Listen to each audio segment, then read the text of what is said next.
আসসালামু আলাইকুম। সবাই কেমন আছেন? আশা করি আলহামদুলিল্লাহ সবাই খুব ভালো আছেন। আজকে পবিত্র ঈদের দিন, তাই ঈদগাহ মাঠে যাচ্ছি নামাজের জন্য। কাঁচামাটি রাস্তা দিয়ে খুব হেঁটে যেতে খুব ভালো লাগতেছে। খুব সুন্দর একটি বাতাস আসতেছে, খুব ভালো লাগতেছে। তো চলে এলাম ঈদগাহ মাঠে।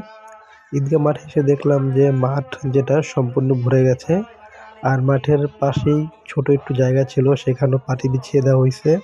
তাও প্রায় ভরে গেছে মাঠে। তো ঈদের আনন্দ আসলে সবার জন্য হওয়া উচিত। কিন্তু আমাদের কিছু মানুষের জন্য ঈদের আনন্দ আসলে খুব কষ্টের হয়ে থাকে। যেমন আমার ফ্যামিলি রেখে আসছি সেই ঢাকাতে। চাকরি করি যেহেতু, তাই আসতে হইছে। তাদের বাড়িতে আসতে হইছে। কিছু করার ছিল না। তো আসলে খুব কষ্ট লাগতেছে যখন দেখতেছি ছোট বাচ্চারা তাদের বাবার হাত ধরে আসছে। আজকে আমার ছেলেটাও আমার হাত ধরে যেত, আজকে নামাজ পড়তো। কিন্তু কিছু করার ছিল না। কারণ চাকরি করি, কিছু করার নেই। তাদের কথা শুনতে হবে। এটাই স্বাভাবিক।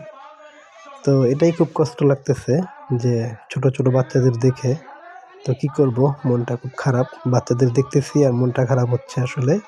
কিছুই করার নেই আমার কাছে আর। তো সবাইকে রেখে আসছি, তো সেজন্য খুব খারাপ লাগতেছে। তো নামাজ এখন শেষ। সবাই চলে যাচ্ছে যার বাড়িতে। কিন্তু এখানেও আমার একটা খারাপ লাগতেছে। কারণ সবাই তো সবার বাড়িতে যাচ্ছে। তার আপনজনের মুখটা দেখবে। কিন্তু আমি কার বাড়িতে যাব? আর কেই বা আমার আপনজন এখানে? তো খুব খারাপ লাগতেছে সেজন্য। তো সবাই আমার জন্য দোয়া করবেন।